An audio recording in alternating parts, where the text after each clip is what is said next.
Welcome to the Underground, the Steel City Underground, a Pittsburgh Steelers podcast made by fans like you, for fans like you. Now, here's your host, Joe Kuzma. Hello, everyone, and welcome to another edition of the Steel City Underground podcast. I am your host, Joe Kuzma. Joining me once again today, my Top Gun compatriot, co-host, Brian Roach. What's going on, B? How you doing, Joe? It's a lovely, lovely day here in South Jersey. Yeah, it's turning around. It's been gloomy, cloudy over Northeast Ohio, Western Pennsylvania, where most of my traveling occurs. And now we're finally getting out of that, getting some warm weather. But let me tell you, man, I planted grass outside, okay? I got some bare spots. I got this property I'm taking over and trying to get everything to look like, you know, I'm out there doing the manly stuff, all right? The manly man stuff, the landscaping. And all of the previous week, it was supposed to rain. I actually cut my grass in pouring down rain because I was out there in the middle and all of a sudden it starts raining. I'm like, well, the grass isn't like sopping wet yet and it's supposed to rain the whole week. You know, all we got was clouds. No rain, just clouds, clouds. You know, you don't get the sun at all in Northeast Ohio, Western Pennsylvania, the Mahoning Valley, as they call it, where I'm hail from. So I don't know, man. It's the weather is just so fickle. So I'm happy when it gets a little warm, and it's actually nice to use the pool 2 weeks out of the 52 weeks of the year. So, well, there you go. Yeah, I mean, literally, I'm taking the tarp off the pool, and it's like it's too cold to do anything. And once again, that was the same day with the only day it rained. Of course, I'm doing the work in the rain like an idiot, and then it doesn't rain the rest of the week. But we have bigger fish to fry, Brian. First of all, I would be remiss if I didn't mention that the Steel City Underground podcast was brought to you in part by our official partner, StubHub.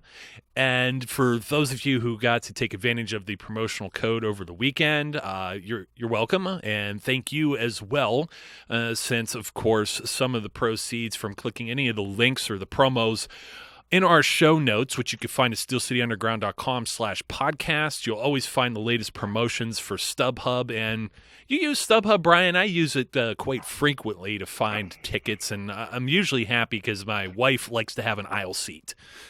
Yeah, I've used StubHub for several different venues.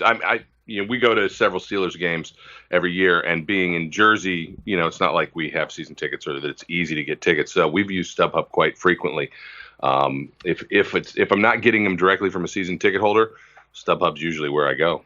Yeah, and you don't have to deal with like the shady meeting behind in a back alley or gas station with someone off of Craigslist. So you could just let all those worries be, and you know what? Just click on the link that we have provided in the show notes for each of the podcasts. This will be an ongoing partnership between Steel City Underground and StubHub. So we're certainly more than thrilled to have them along for this wild ride with us, and a wild ride it is indeed, because once again, we're going to talk predictions, and predictions are always like it's like the extra flavor in the Neapolitan ice cream that you don't want to try. So, yeah. I don't know. I've gotten a fair amount of both positive and negative feedback on our previous any predictions that we do, and trust us. So we talked about this the last time me and Brian got together. It's with football and shorts, there's still a long way to go. You just got to hope that the Pittsburgh Steelers don't end up with any setbacks on the level of the Baltimore Ravens, who unfortunately thought they were going into the 2017 season with their number one tight. Well, I guess we thought so too, maybe a couple weeks ago. But their number one tight end, Dennis Pitta, who re-injured his hip and was subsequently released, and then they also lost Tavon Young, one of their young cornerbacks. He was going to be a second-year player. It was somebody that the Steelers had their eye on, too, during the draft season. So still a lot of time where crazy things can happen. But as of right now, if the season starts tomorrow, this is where we're approaching it from. Yeah, I mean, as you said, and as we've said, it's June. We're not into training camp. It's really difficult to take intelligent analysis from football in shorts. You can see what the receivers are going to do. You can see how they move, but there's a big difference between receivers who decide, okay, I can be aggressive, I can go over the middle, I can do all these things when they never have to worry about getting hit, than there is going to be when they're in pads. So it's not the same, but nonetheless, I mean, the Steelers do find themselves in a somewhat enviable position of having a vast majority of their starter positions probably locked up pretty good, unless something dramatically changes as we move through training camp. But for now, hey, we're just looking at where we are right now, and there's nothing wrong with that. Yeah, more or less the depth chart. And you know what? The Steelers know this too. I mean, they're going to release a depth chart somewhere around the start of the preseason, and everyone's going to beat it to death. I think last year there was like something about how Arthur Moats moved on and off from a starter to second string to third string. They made a lateral move of sub point, which was just moving someone's name on the Excel file from one cell to the other, and everyone made such a big deal out of it. And I mean, the players themselves, I know the players have fun reading some of this, and sometimes they roll their eyes because, I mean, you know what? We really are like stretching for stuff here. We really do try and come up with some things to talk about, but just face it, there's not a whole lot going on right now in terms of football, and especially so we're going to talk about a defense and a defensive depth chart when these guys aren't wearing pads. I mean, they're not hitting, they're not doing anything but some drills and stuff. Yeah, and there's I mean, the nice thing is there's some good news about our defensive depth chart, and there are things that are worth noting. Specifically, Cam Hayward coming back, and being able to participate to a large degree in OTAs, and feeling like he's going to be ready for training camp and be back at full strength from the injury that took him away from us, for a good part, if not more than half of last year. Because having Cam Hayward back is a huge boost to that defensive unit. A huge boost is probably an understatement, but you know what? There's a lot of things, though, that have come out of the OTAs, the mini camps and whatnot that have going on so far. One of them, of course, is it's nice to see Cam out there again. I think there were two things, and I'm going to try not to pile them both on at the same time. And once again, I think I've already given quite a bit of disclaimer leading up to what's going to be this kind of way too early depth chart for the defense. But the disclaimer still is this is what I see week one, or what you and I see, actually, Brian, I should say even though originally I had put out an article on it myself. But week one, this isn't week 4, this isn't week 7. We're just trying to predict who runs out the tunnel for introductions, basically. And we know that's always going to be James Harrison, but looking at the linebackers, I mean, Bob Labriola just the other day, maybe a few days ago, just opened a can of worms. I think somebody had asked him about TJ Watt starting, who I actually slid and penciled in there just for the very fact of James's name is always going to be, he's going to be the last guy out of the tunnel because, he gives the crowd a nice energy boost, a pop, or whatever you want to call it. But TJ Watt, and there's going to be a split there. I don't know how much of a percentage split, but I think we're pretty much looking at this from the standpoint of the rookies. Like, which of these new guys are really going to get on the field? Maybe not any of them, to be completely honest. Lab says, no way, James Harrison's the starter. And I don't disagree. The thing is, we're basing this on right now. And while TJ Watt, from all accounts, has looked more polished and looked more prepared than most rookies, as well he should. He's got the background of his brother both his brothers playing in the league. He knows a lot more about how to prepare himself for an NFL season. He's got a pedigree that most guys coming out of college don't have, right, in the experience. So it makes sense that he looks ahead of the curve. But even with that being said, he's a rookie. And he's not just a rookie. He's a rookie who has only had limited playing time at the position for which he was drafted, even in college. It's a jump to suggest, in my mind, that he will take over. But immediately, we want him to take over eventually, for sure. But I can't imagine him starting right away. That being said, everything can change once training camp comes around. But if we're talking about right now, Here, let's put this hypothetical out there. If the season starts tomorrow, right, as you said earlier, James Harrison's had 0 reps in OTAs, so TJ Watt is the starter. I mean, if that's the way it would go. He's had 0 reps. TJ Watt's been working with the ones completely and universally, so he's the starter. But come time when the first, when they're out in Cleveland and the game's first starting, I expect it to be Debo. The real question is, and the thing that they did, whether intentionally or unintentionally last year, was preserving James Harrison heavily through the first part of the season. And that meant, whether they called it a snap count, whatever they called it, but limiting his exposure so that he was fresh near the end of the year. And that could mean, and I know you suggested this at least to me once already, and I think it's been bandied about, that we could see Arthur Moats start at that position.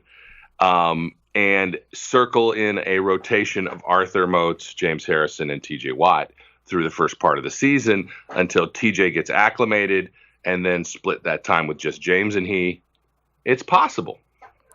It is possible, and this was the quandary I had. When Jarvis Jones came into the league, he was named a co-starter, I believe. Was that with Jason Worlds? I believe. Was he the co-starter? Yeah, with I think Worlds? so. Yeah. Like co-starter. So it's funny because depending on the packages that you have out there, and depending on, of course, they're using and have been using, whether they've wanted to or not, this linebacker rotation, someone's going to be the starter just by virtue of, hey, it looks like you're going to be rotated in, they're going to be playing run, they're going to be playing pass, whatever be the case for that first play, you're on the field, you just started in a game. It's not as cut and dry as, like, let's say an offensive lineman or quarterback or even a running back for that matter. Usually you're always going to get Bell, Ben, the same offensive lineman, all there first play. To be the starter or listed, therefore, on the depth chart, it doesn't always fall that way either. Moats had been also in the past, and I had alluded to whether we really don't know what's going to go on with Arthur Moats. They seem to have a log jam behind anyone besides Bud Dupree that could kind of go in there. Now, Dupree, very converse of what happened with Jarvis Jones. Dupree did not get a lot of snaps early on and was eased in about maybe midway through his rookie season. So just looking at it from that perspective, perhaps TJ Watt, that's something that could happen again. However, who's going to be the other guy that kind of rotates? Like, because when Bud was there, I mean, yeah, it was James, and you still had Arthur Moats there, but you still had Jarvis Jones. Right now, it's really looking like Bud Dupree and who's the other guy. So I think we have a consensus on Dupree is definitely the starter on the left side, and Absolutely. Looks like Moats mostly plays on the left side, and we had also had the out there speculation of whether or not he would dabble as a middle linebacker again, like he did in Buffalo, and that could give him some maybe career preservation. You also have Anthony Chickillo, who the guy, what was it? Pro Football Focus said he had like the highest tackle efficiency. He had like 300 some whatever. I'm trying to think what it was. They have their analytics thing, but they basically said he didn't miss a tackle last year, special teams and on defense, which is quite incredible too. And then, of course, 7th round rookie Keon Adams figures into all this. So what you're looking at really is you have 2 spots, and you have, 1, 2, 3, 4.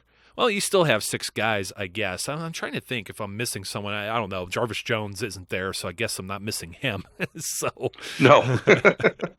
But I think you're dead on. You got Bud, you've got Chick, you've got Don't Cross the Moats, and we've got TJ, Debo, and Keon.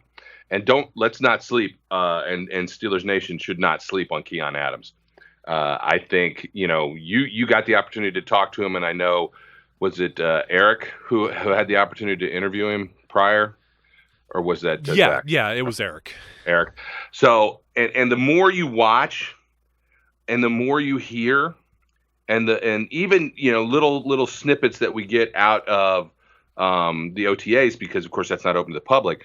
Those little snippets it would be a mistake to sleep on Keon Adams, potentially moving up quickly into potential rotation. I think his ideal situation is he'll play on special teams, assuming he can make the 53, which I'm becoming more and more a guy in what's the phrase they use? The tribe, the Keon tribe, hive. It's hive. The hive. I'm part of the Keon hive on becoming more heavily invested in that hive on a daily basis.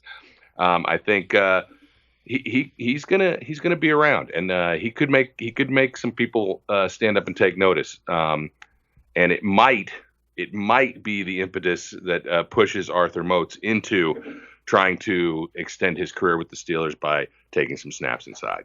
Yeah, Moats was kind of a part-time star. I mean, maybe a quarter of the year. I mean, he played some against Cleveland. Here's the other thing that factors into this, too, and I think Mike Tomlin, he played his cards as dealt very well last year. They had 2 road games back-to-back in that short week. So it was the Cleveland Browns, and then it was the Indianapolis Colts. And between those 2 games, offense and defense, we saw that Arthur Moats was used quite a bit against the Cleveland Browns. They keep some of these other guys a little more fresh for the Thursday night game that was only a few days later. They did the same thing on offense because they didn't use Ladarius Green in the Cleveland game, and they didn't utilize Sammy Coates in the Cleveland game, and they both factored in heavily into that Indianapolis game that was on Thanksgiving night too. So I could, it's really tough in that respect to evaluate exactly what's going on with Moats. The lion's share of his opportunity came because Bud Dupree was injured. So, yep. and you could say that for the same respect, the same thing for Chick too. So it's not as if neither are capable, but we're looking at who's going to be the guy here. And you just don't blow a first-round draft pick at a position of need and not play that gentleman either, being TJ Watt. So, and a lot of people are going to be like, hey, are you serious about Keon Adams? I know you guys interviewed him, you're buddy with him, whatnot, but he's an athlete. He had a good career at a smaller school within the MAC. And you know what? Once you're in, exactly what he said, Coach Tomlin told him, hey, there's no difference between you and TJ. You're here and you're both rookies. Doesn't matter if he was taken first or he's taken second. Now, Carlos Emmons said as a little bit different when you're competing with somebody within your same class, and he had a linebacker that was drafted a few rounds ahead of him when I spoke with him the other day, and Ron had that interview as well. And you know what? So it could be half a dozen one way, 6 the other. I think there's a little bit of a difference there maybe in what happened with maybe Bill Cowher's coaching staff versus Mike Tomlin's thoughts on it. But moving over and just kind of shifting but staying on that defensive front, I'm going to talk about a guy that was still here when Bill Cowher was a coach, and he had a few interesting words to say. That would be John Mitchell, the defensive line coach, had a few interesting things to say about Big Dan McCullers and a few other things. Yeah, I'll be honest. I have not had a chance to watch that interview on Steelers.com. So I'm interested to hear, Joe. What did John Mitchell have to say about Big Dan? Well, Big Dan, I think we both said he needed to get mean. I think, me and you both said that. I think that was impressed upon that, hey, you know what? This is his 4th year, and by 4th year, we expect you to make a leap. And it was like, there was like that pit in your throat. You're like, uh-oh. He's basically calling him. And you know who he called out. Now, I have some of my favorites. You know what? I like the kickers. I like the punters. I like Chris Boswell. I like Jordan Berry. I didn't like the other kickers and punters before them, so that's why I'm particularly happy and obsessed over the special teamers. I defend Landry Jones at times. I know I catch heat for some of these things, but LT Latarius Walton is the guy that Coach Mitchell praised for making that leap. I thought so too, watching his film, just seeing what happened when Cam Hayward was off the field and they're scrambling and they're trying to get guys like Ricardo Matthews, no longer on the roster, by the way, and LT on the field and Johnny Maxey off the practice squad and trying to get some of these guys in there to do what they need to do. And, of course, Javon Hargrave had a concussion somewhere in the middle of that too. And these guys, they did well. They answered the call. So that didn't prevent the Steelers from going out and getting just a hoss on the defensive line, a former first-round pick, 6'3", 295, Tyson Alualu. But 6'3", 295, you think Tyson Alualu maybe becomes a factor in this nose tackle or a defensive tackle package, and maybe Big Dan is the guy on the outside looking in, as certainly possible, Brian. Absolutely. The nice thing about Alualu is he can play any of the line positions, any of them. He can play nose tackle. He can play either end. He's got that position flexibility, and he's good at any of them. Is he better than any of our starters? No, but he's good. I mean, you're talking about a solid quality backup, assuming everything works out and he's healthy. And you touched on exactly the point that we've all made, including Joe Green has made this point to Daniel McCullers, that he is so big and so strong. Even though I know he slimmed down and he lost some weight, he's still a mountain of a man, and he should be unblockable by any one individual. He should be throwing guys to the side, and the only thing missing is that nasty, is that desire to say, you're not stopping me. I understand, it's hard to overcome your own personality. He's a soft-spoken kid. He's not that demonstrative force.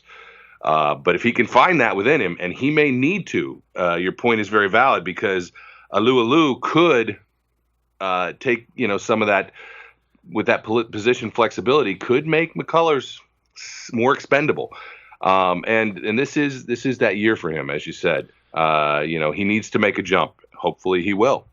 Yeah, and initially, I had Alualu penciled in behind. Definitely going to be Cam Hayward returning, as you had spoken about a few moments ago. Stephon Tuitt, who we didn't bring up, but definitely has made just giant gains year to year to year. And it's starting to look a lot more like when, there was like an Aaron Smith on that line, or Brett Kiesel in his prime, Chemo, any of these guys. You're starting to get the teeth back to this defensive line in this 3-4. Of course, the meat in the middle of that, J. Wobble Hargrave, the grave digger. I love the small college guys. First guy to start in like 20 years on the defensive line as a rookie. And you know what? That's a theme here, too, that we didn't really discuss or bring up yet. But there were 3 rookies who started, and we're going to get to the secondary in a moment, too, with Artie Burns and Sean Davis. But because there were 3 rookies who started on the defense last season, it may be a little more difficult for these rookies to crack this starting lineup now, because those spots are already taken. So Hayward has his spot, Hargrave has his spot, Tuitt has his spot. I don't know. If they feel Walton is good enough, it depends on how many defensive linemen that they decide to carry. McCullers may just kind of slip in by default, but I don't know, man. I mean, they brought in Alualu for a reason, as you said, and he could play all of the positions, so can Hargrave. So that's going to be quite intriguing. And you know what? We may as well just polish off the inside linebackers real quick. We know Ryan Shazier is a Pro Bowl talent. And we know Vince Williams is taking over for Lawrence Timmons. I don't know how you feel about the guys backing them up. I think maybe the reason they felt comfortable with moving on was not only because of their comfort level with Vince Williams being able to take over for Lawrence Timmons, but also that they may have quality backups with Steven Johnson and Tyler Matakevich as well. I can't disagree with that. Certainly, they. And I know people have made a big deal about the fact that they tried to get, Hightower, or at least they went through all the motions to try and get Hightower. That does not necessarily mean that they were not comfortable with Vince Williams.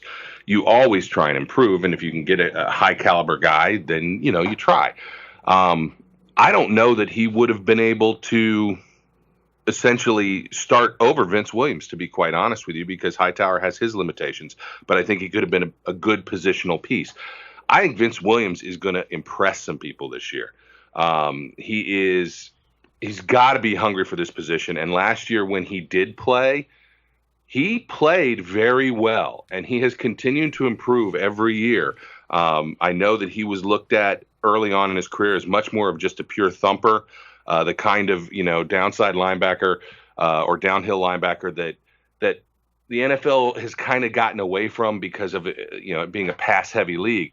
But I think Vince Williams is going to impress. Now, you get past that, and Matakevich is a tackling machine. I don't know that well, I do know. He's not, a amazing athlete, No. right? He's not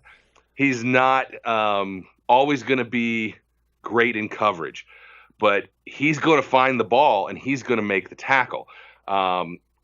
It'll take a leap from him in his second year to really be good at backing those guys up.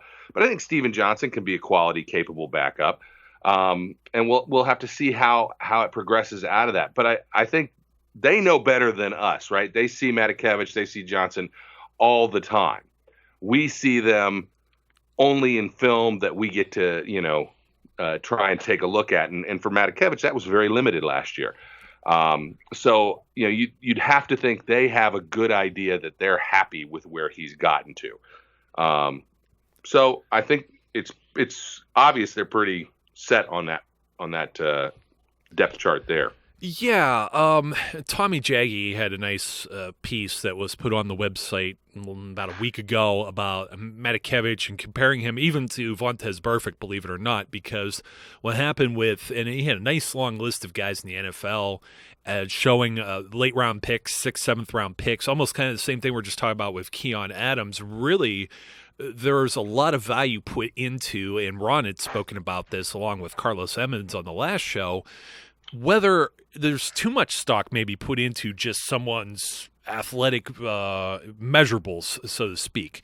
So when you see this guy can run this fast and jump this high, well, it's not with pads on. And there's just some guys who, in spite of all that, in spite of the shortcomings, just have a knack, just an instinct for playing football. And Matakevich could be one of those guys. Steven Johnson, of course, is a veteran journeyman. And then anything beyond that is going to be some undrafted guys. We had mentioned Keith Kelsey is one that I put on there real quick. And he's literally a virtual unknown to the point of I don't have much else to say other than there could be a roster spot for him.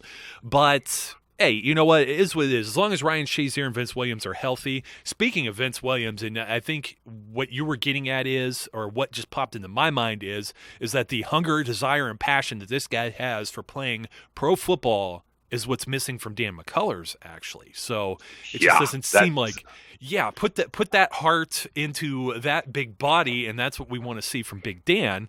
So, I mean, it depends on how many spots they want to keep here, because when we move into the secondary, there's this is truly a logjam, truly a bottleneck of any of these guys look like they have the capability to maybe start at corner.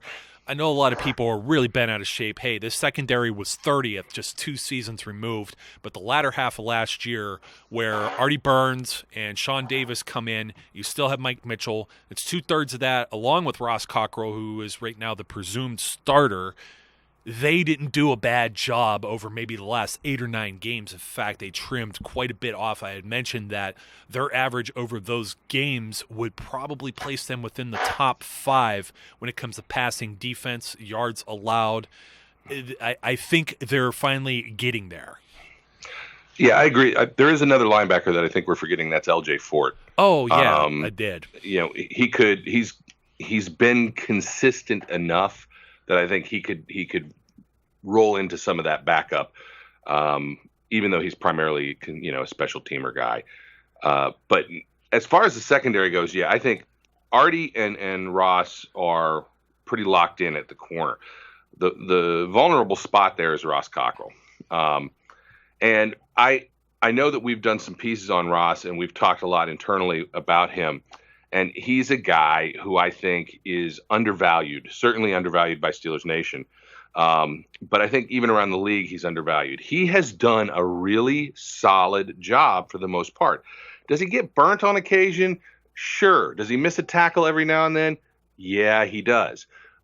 But considering that this is a 4th round draft pick out of, was it Duke? Yes, Duke. A guy who, Tomlin liked, but who the Bills snapped up, and they had to look on as a project. He's come in and he's taken ownership of that, right cornerback position. And you've got to give him some level of credit. Now, admittedly, there wasn't that much behind him. Or in front of him. Yeah, that's right. He's going to get pushed this year with Cam Sutton, who has again, from all accounts, looked very good. He's definitely going to get pushed there. And that's a good thing for both of those guys. You know, as they say, iron sharpens iron, you know, to use a Tomlinism. And as these guys battle it out for that position and they each have to play up to snuff, that's a good thing. Having somebody a little better behind Artie in Cody Sensabaugh, also same thing. Although I think Artie has progressed very well through last year and should make that second year jump this year that Tomlin likes to talk about with guys. You know, they like to see consistent improvement year over year. And Artie and Sean Davis, who we'll talk about in a second, both showed that last year, just within the year, the amount of growth those guys went through. So if he continues that pattern, you've got a potential solid cornerback rotation unlike anything we've had in a while. Yeah, and I think the biggest thing is that when you compare to seasons past, I know a lot of people still have a sour taste in their mouth over the AFC Championship game. Hey, look, those were the Super Bowl champions. That's Tom Brady, a bunch of his little receivers that run around all over the place. That's not every team in the NFL. They're trying to remedy part of that situation. You know what? Tom is still looking around the field and seeing a rookie corner and a rookie safety. And in fact, it got really picked on when Davis had to leave the field for a play. I think he lost his helmet or there was a stop and play. They thought maybe he was injured, but it was like the only play I think he came off the field. Maybe there were two instances like that. I think maybe Indianapolis or something was like that too. But they just recognized that and went right after. It was either Jordan Dangerfield or Robert Golden or some combination of both, and they just attacked that, and that was one of the touchdowns that were scored in that championship game. But when you look at the beginning of the last year and you weren't looking at Artie Burns as a starter at one of the corner spots, you were looking at William Gay. You were looking at Ross Cockrell, who was taken over for one of the worst performances in NFL history by an individual, according to Pro Football Focus, was Valentino Blake, formerly Antoine Blake. And I mean, that's just, and then you look at Will Allen was in that spot that Sean Davis had, and you initially started the season with Robert Golden there as a safety as well, because Sean had to kick over for a guy we didn't mention, I didn't have on my initial depth chart, that is turning heads still and appears to be 100%, in Senquez Golson, a complete random wild card. You have any of these guys playing any number of spots here, and we didn't even talk about fifth rounder Brian Allen yet, who you're a big fan of. I love Brian Allen.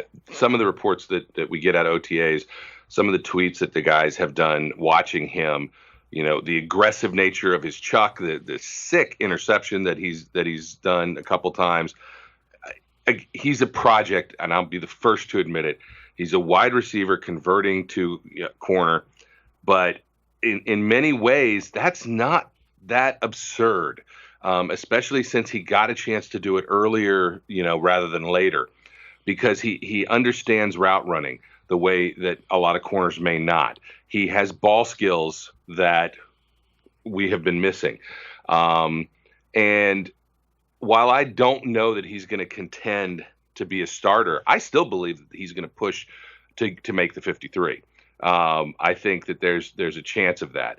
And down the road, he could potentially push some things.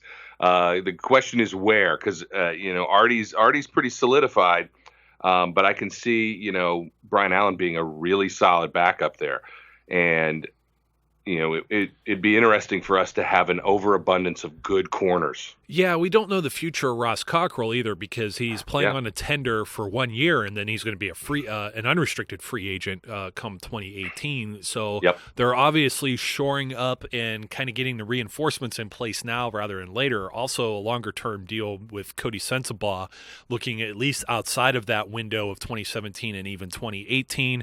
And that could also spell the doom of William Gay, who we just try to figure out where his role fits into all of this. He could start in the nickel.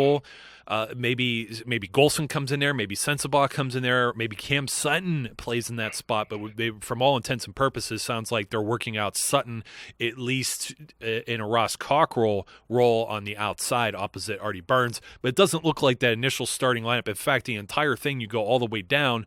If Labs is correct about James Harrison being the day one starter and TJ Watt having to watch from the sidelines a little more than maybe we presume, the only change really is Vince Williams taking over for Lawrence Timmons as far as where we left off, picking up from last year. And, of course, Cam Hayward coming back, but, I mean, that's just assumed as well. So not a lot of crazy stuff here. Robert Golden, of course. I think Robert Golden, we have the other safety that just came over, Damian Stafford from the Tennessee Titans. I say we as though I'm the general manager here. I'm playing Madden, I'm just absolutely shuffling the roster around. But I think he threatens Robert Golden the most because he's more of a special team standout type guy, and Golden is really the default backup for both Mitchell and Davis. It depends on what they feel Jordan Dangerfield still offers too, and Jordan Dangerfield had a game or two there where Robert Golden got hurt and really lost his opportunities too early on in the season, and some of that didn't end so well anyways. But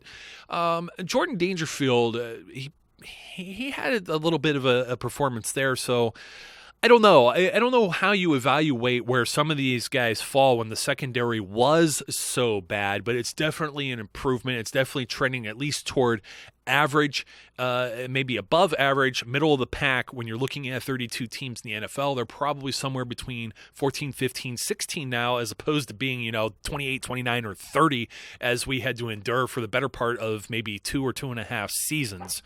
So they're making strides. The defense is definitely on the way back.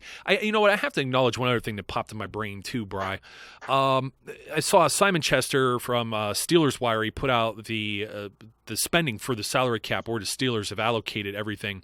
A lot of people really surprised they spent so much money on offense, and that led to some really derogatory comments about the defense. And I understand, the Steelers used to spend quite a bit of, it used to be almost a 50-50 split, but it was a 50-50 split when you didn't have superstars like Antonio Brown and Le'Veon Bell on the offense, and you did have like Troy Polamalu, Casey Hampton, and some big name defensive guys on that unit. So they're operating under a lot of rookie contracts that are cheap, so don't necessarily see that maybe they're not spending the same amount of money on the defense as the offense, as the defense being inferior.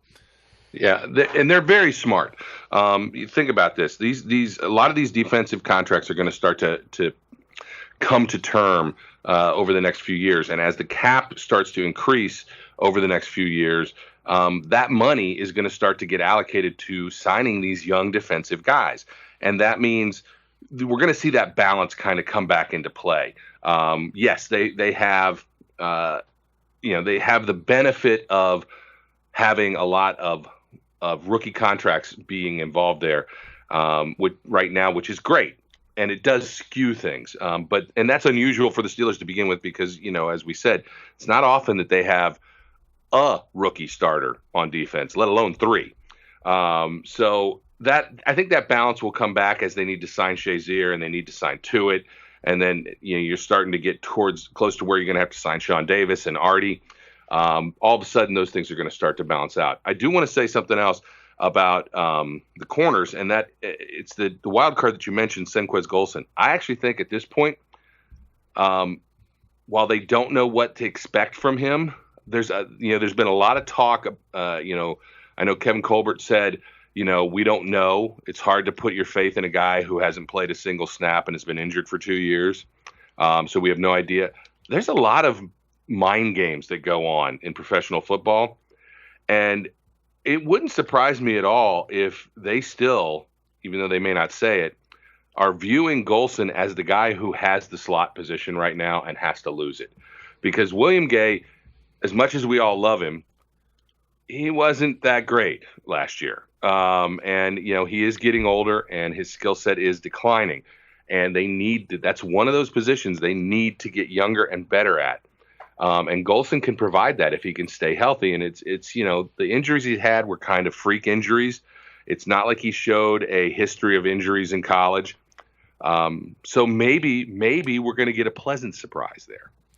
Yeah, I think he could offer both, to be completely honest. And you're right. They're not going to let the cat out of the bag. At the same time, they're not going to say anything bad about any of these guys. It's not like, absolutely, oh man, we made a mistake taking that guy. You know what I mean? Like,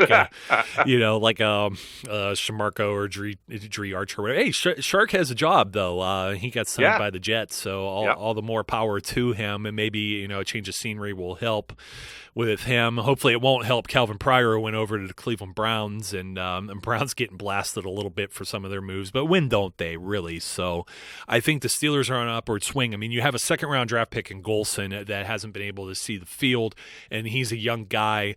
At least he's acclimated with the team, the playbook, et cetera, et cetera. If he's played his cards right, you never know. That could be another major chess piece that's added to this arsenal. I mean, it could be really good. And everybody's always talking about, the Cincinnati Bengals have this first-round draft pick, this first-round draft pick. Well, William Jackson III's in the same category of having really not played. The kid from Michigan State, I think, and I always forget his name, but it was the one that everybody wanted us to draft like several Denard. Darquez Denard, that's his name. Yeah. And he's never really seen the field or beat out Drake Kirkpatrick or the very aging Adam Pac-Man Jones that somehow stays there. So something's got to give. They obviously need all of that to combat Martavis Bryant and Antonio Brown and company as well. And even the Joe Flacco jump ball, they really don't need it to combat anything Cleveland has, in my opinion, at least not at this time. But maybe Njoku at the best. But it's I think a lot of people are sleeping on these guys because it used to be just a ragtag band of, hey, somebody cut Antoine Blake or Bryce McCain, and they traded for Brandon Boykin, and they're just trying to patch something together. And there's William Gay, who left and then came back, and he's pretty much the same guy that he has been. So it's not like that anymore. This isn't like this merry band of pirates. This is like, this is a warship that's coming into the seas, so to speak, of the AFC North. And I don't see maybe with John Ross or whatever, or AJ Green, maybe the Bengals have something there. But I'm telling you, Kenny Britt and Corey Coleman, or a 30-something Mike Wallace and whoever they decide, and maybe, hopefully not Macklin, by all means, and it could happen before you even listen to this. That could happen because I know he left without a deal, but they're really pressing to try and get him. Or even an Eric Decker trade or somebody like that. But right now, the Ravens really don't have those pieces either. The Steelers may be set at least for 6 of their games between their division opponents, which then they only have to worry about really the other 10. So, you know what, Brian? You had one other thing I think you wanted to mention about, we're going to crank up this whole voicemail, text messaging, and the fan mail thing with the email. Yeah, absolutely. I want to just, I know that we've posted some information about it a couple different times. So watch the site, watch our Twitter feed, watch, our individual feeds if you do that, if you're following any of us, and watch for this fan mail is what we're going to call it. Our fan mail and voicemail, where the idea here is, you got questions and maybe we've got answers. Ask us whatever you want. Ask us anything about the Steelers. Ask us about ourselves. Ask us what you want to know.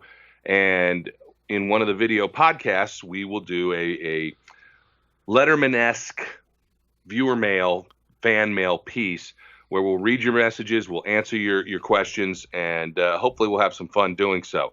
So the email address is fanmail@steelcityunderground.com. And it's live right now. So if you want to jot it down, pop an email on, you can do that. And I know that the hotline is still up, and you'll be able to see that on the site as well. So we look forward to hearing directly from you guys, letting us know what you think, letting us know what kind of questions you have, and we'll see where it goes. Yeah, and the hotline number is 203-900-4SCU or 4728 if you don't want to figure out all the letters, numbers, and whatnot. And, of course, if you send us a text, sometimes, I get them at random times. I had somebody butt dial me, during one of these Penguins playoff games, which was actually kind of funny. But, hey, I'll even answer the butt dial if you want. It'll go through if you – I know some people, may be apprehensive about having their voice played on the air. We used to do that a little bit here on the podcast. But you could send us something, and we'll just read it, and we'll make asses of ourselves, so to speak. Hey, love mail, hate mail, whatever you want to send our way. It's fanmail at steelcityunderground.com. And don't forget, all that's in the show notes, along with a direct link to StubHub if you're interested in some Steelers tickets, checking out some games home or on the road as well. Brian, always great to have you on again. Goose to my Maverick. Absolutely. It's always a pleasure to be here. It's a lot of fun. I look forward to next time. Always looking forward to next time, and I look forward to all of you as well, leaving us some, like I said, some messages over there on the various everything that we do. So until that next time, be safe, be good, and we will both catch you later. We would like to thank you for listening and remind our listeners to follow us on social media and our website, www.steelcityunderground.com.